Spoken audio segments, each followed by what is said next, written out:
Shalom. Je vais commencer à Siracide dans ma Bible. C'est Siracide 2, verset 10. Il est écrit: Considérez les générations passées. Voyez si quelqu'un a jamais été déçu d'avoir fait confiance au Seigneur Yahweh Hashem Yahushua, ou si un fidèle du Seigneur Yahweh Hashem Yahushua a jamais été abandonné, ou si Dieu Yahweh Hashem Yahushua a jamais fait la sourde oreille au cri de ceux qui l'appelaient à l'aide. Alors tout d'abord, j'aimerais rendre gloire au mal de Yahweh Hashem Yahushua. Yahweh qui est le nom du Père Tout-Puissant, Bahashim qui veut dire au nom, Yahushua qui est le Fils, Bahashim, Roha Kodash, le Saint-Esprit. Shalom aux élus et doux bonheur et respect aux apôtres et aux aînés de Great Millstone, car c'est eux qui sont appris cette vérité. Et salutations aux croyants et aux croyantes. Ici, frère Amos, et à vous seulement, je dis Shalom. Alors, on va aller droit au but, qui est une leçon de faire confiance en tout temps, Yahweh Shimashai, surtout présentement dans les périodes où ce que nous vivons, dans les périodes excitantes, à la fois excitantes et à la fois troublantes pour ceux qui ne font pas confiance à Yahweh Shimashai. Excitantes dans le fait que, enfin, nous allons voir notre Seigneur et Sauveur, Yahweh Shimashai, envoyer Yahweh Shai, le capitaine, le roi des rois, son seul fils, son fils unique, transpercer le ciel avec ses anges pour venir enfin nous délivrer de ce diable qui est Issa, l'homme rouge, l'homme blanc. L'homme rouge, l'homme blanc, ce démon qui s'apprête à justement faire son entreprise, qu'il pense dans sa tête à parvenir à faire son entreprise qui est dans cette période de tentation de marquer l'humanité avec cette marque qui est la marque de la bête, cette puce électronique, car Issa à quelque part pense qu'il peut s'échapper à son jugement. Mais tous ceux qui sont Israélites, qui n'ont pas confiance en Yahweh Shimashai, qui ne font pas recours en Yahweh Shimashai dans ces périodes d'angoisse, vont mourir main dans la main avec Issa.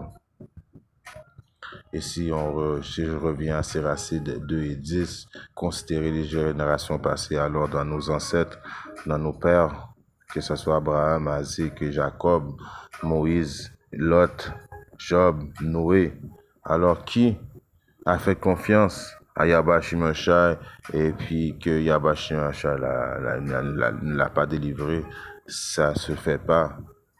Si vous n'avez aucun exemple plausible à me montrer, car tous ceux qui sont dans la nation d'Israël, qui sont repentis, qui font les exigences de Yahweh Shimashai en respectant le plus possible les commandements, les lois, les statuts, ceux qui repentis avec honnêteté et sincérité, il n'y a jamais une fois où ce que Yahweh Shimashai les a déçus. Alors dans les périodes où ce qui nous attendent très bientôt, ça va être la même chose pour ces fidèles qui sont présentement les optimistes élus, commençant par les 54 000 hommes, 12 000 de chaque tribu d'Israël qui composent la maison de David, et les hommes, femmes et hommes, femmes, enfants qui sont prédestinés à avoir le salut. Alors, il n'y a personne qui a fait confiance au Seigneur, ou si un fidèle du Seigneur a été abandonné, ou si Dieu a jamais fait de la sourde oreille. Alors, il n'a jamais fait de la sourde oreille face aux cris de ceux qui l'appelaient à l'aide. Le Seigneur, en effet, est sensible. Alors, nous faisons notre Seigneur, notre Dieu, notre pouvoir, qui est le pouvoir d'Israël, est sensible à la souffrance et la misère des siens. Et encore, il est écrit des siens. Il n'a pas écrit pour le monde au complet, il a écrit pour les siens. Il est très sensible aux souffrances des siens. Et comment tu montes à Yahweh Shimashai que tu fais partie de ces siens? Ta preuve d'amour, c'est en écoutant les commandements, en faisant le mieux possible d'écouter les commandements, les statuts, les lois, les commandements, et en faisant pas la transgression de la loi. C'est la manière que tu montres que tu aimes Yahweh Shimashai. Quand il te donne un ordre d'aller prophétiser dans les quatre coins du monde, et puis tu vas prophétiser dans les quatre coins du monde, ta barbe n'est pas coupée, et tu n'as pas de chasse dans ta tête. Et ta diète est une diète que tu respectes. Tu ne manges pas de cochon, de crevettes, de quoi que ce soit. Et tu n'es pas tenté à aller coucher avec la femme de ton frère. Tu ne fumes pas de la drogue. Tu n'es pas un pédophile. Tu n'es pas un pimp.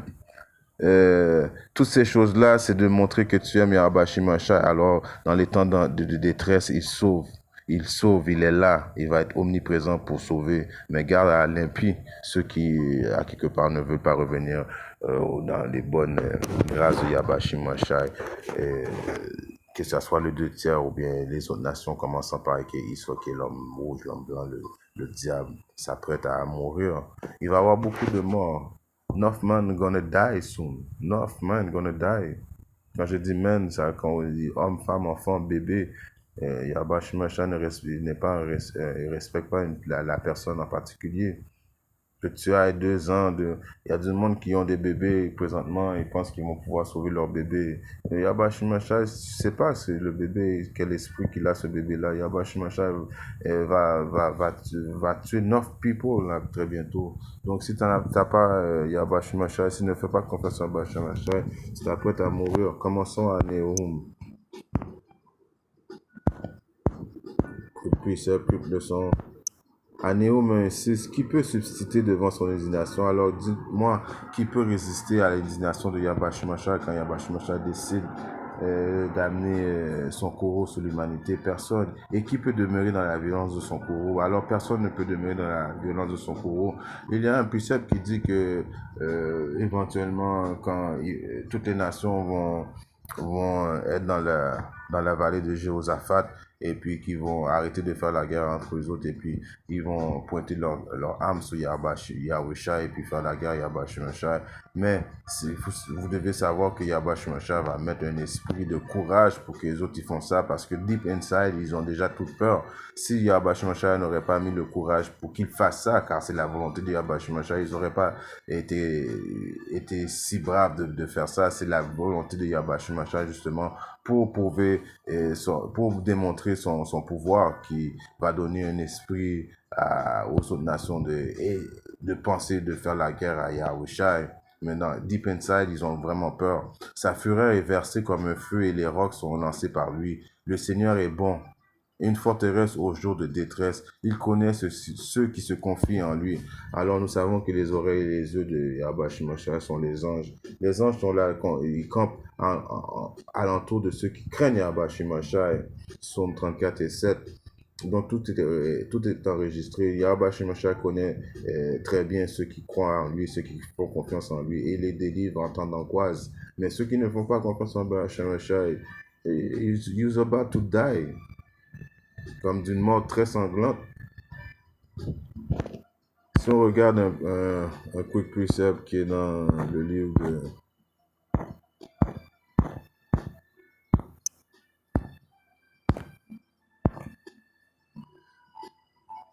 Deutéronome 32 et 39, il est écrit: regardez maintenant de quoi que moi précisément, moi je suis, et qu'il n'y a pas de Dieu avec moi. Je fais mourir, je fais vivre, je blesse et je guéris. Il n'y a personne non plus qui puisse délivrer de ma main. Car vous voyez, il n'y a pas personne qui peut délivrer de la main de Yabash Mashai. Il blesse, il guérit. Dans le moment d'angoisse, vous allez appeler qui? Vous allez appeler Jésus. Il n'y a pas personne qui va venir vous aider. Vous allez faire confiance avec Issa, l'élite mondiale. Issa et ses banquiers vont aller se cacher dans les bunкers. Vous allez appeler Allah avec sa roche. Allah, vous allez même pas entendre parler de qui que ce soit, parce que personne ne peut rivaliser face à l'utilisation de Yabash Mashai. Alors si vous n'avez pas Yabash Mashai, et dans le moment où ce qui s'apprête à amener la destruction, vous allez faire partie du chiffre qui vont mourir d'une mort très sanglante.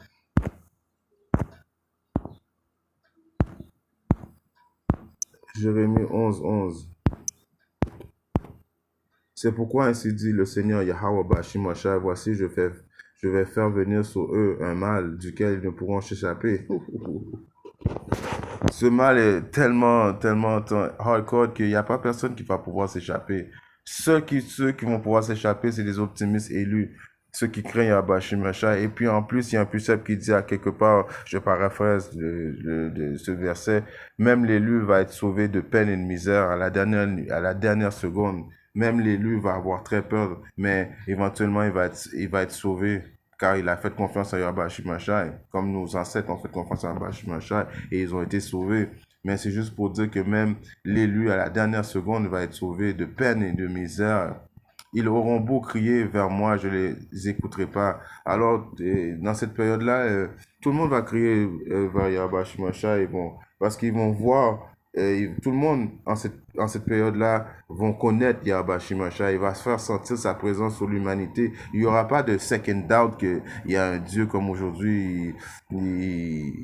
Ils se permettent de dire que oh, vraiment, ça se peut qu'il n'existe pas. Non, dans cette période-là, tout le monde va faire appel à Yahweh Shemashah. Tout le monde va savoir qu'il est là. De la fourmi au ver de terre jusqu'aux humains, jusqu'aux poissons dans les eaux, dans les oiseaux, la forêt. Toute création vivante va bow down devant Yahweh Shemashah cette journée-là.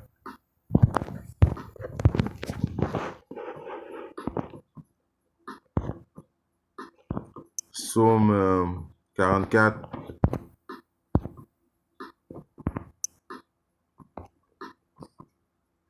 Et je commence à 4. Tu es mon roi, ô Dieu, Yahweh Hashem, Yahweh, ordonne les délivrances de Jacob.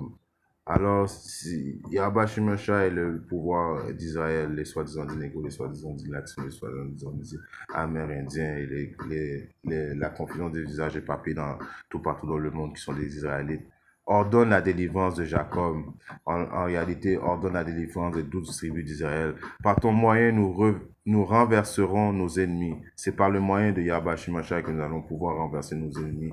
Et tous ceux qui font confiance à quelque part à la bénédiction de Esau, qui est le gun, ou bien le gun qui est son épée, qui est le revolver, le gun moderne, va mourir avec Esau. Le gun ne pourra pas te délivrer. Il n'y a rien de charnel qui va pouvoir te délivrer. C'est juste une intervention divine qui va pouvoir te sauver. Alors, il est écrit, par ton moyen, nous renverserons nos ennemis. Par ton nom, piétineront nous ceux qui se dressent contre nous. Alors, ceux qui ne se dressent contre nous continuellement, c'est commençant par Esau, le diable, l'homme rouge, et les autres nations qui participent présentement avec Esau.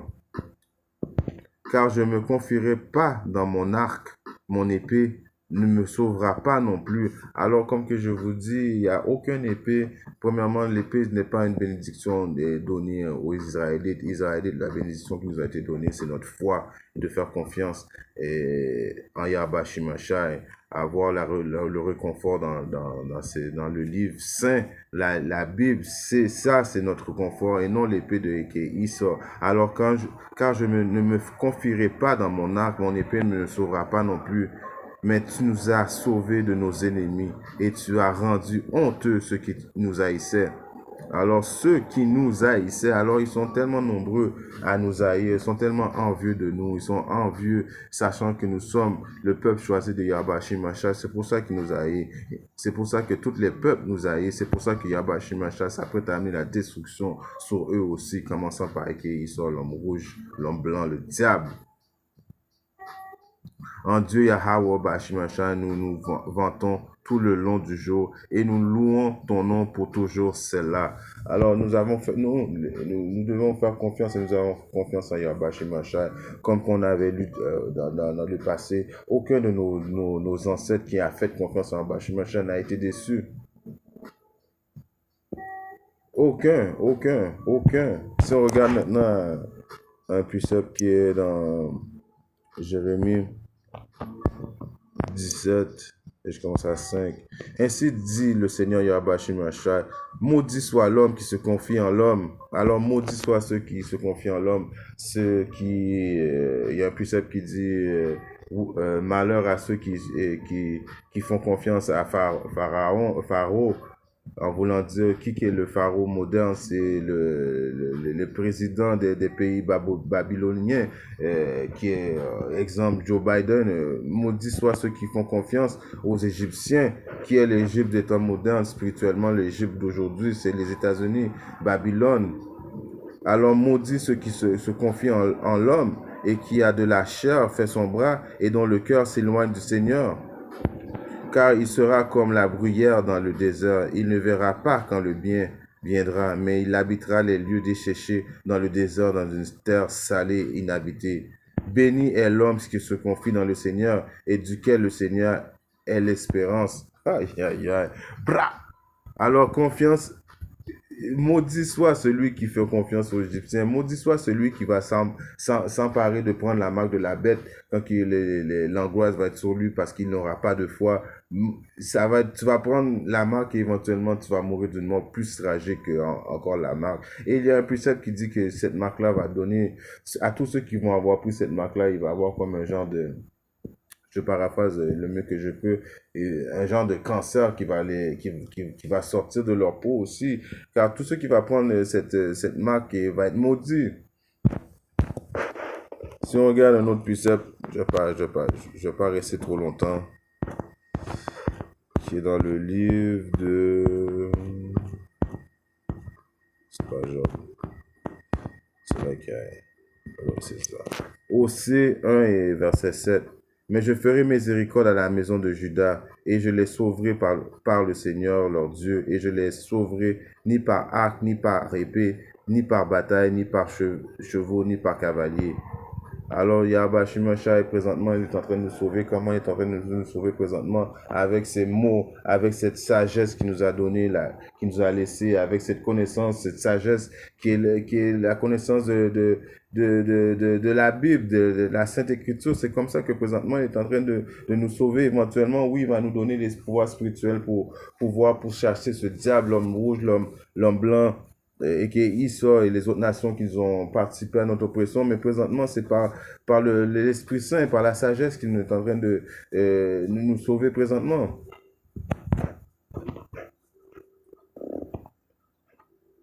On puissait par Jérémie 3 et 25. Nous nous coucherons dans notre honte et que 3 et 23, c'est laquelle. Certainement, c'est en vain qu'on attend le salut des collines et de la multitude des montagnes. Véritablement, c'est en le Seigneur notre Dieu qui est le salut. Certainement, c'est en vain. En voulant dire, certainement, c'est en vain que si tu fais confiance à la multitude des montagnes, et commençant par Israël, les autres nations qui vont venir te sauver, qui vont venir à la dernière minute t'aider, les autres nations et Israël veulent la destruction des Israélites, même si que les 2 tiers ne savent pas qui sont, mais présentement le réveil est tellement grandiose que tout le monde commence à réaliser qui sont, mais il y a encore quand même les 2 tiers qui sont prédestinés à mourir, qui font confiance à la multitude des montagnes. Les montagnes dans ce verset qui représentent les autres gouvernements, en voulant dire véritablement c'est le Seigneur seulement, notre Dieu, le Dieu d'Israël, Yahweh Bashimasha, qui est le salut d'Israël. That's it. Alors, gare à tous ceux qui font confiance aux Égyptiens, gare à tous ceux qui font confiance à la multitude des montagnes. C'est Yahweh Bashimasha seulement qui peut venir nous sauver dans les périodes d'angoisse qui s'attament sur nous très bientôt. Shalom.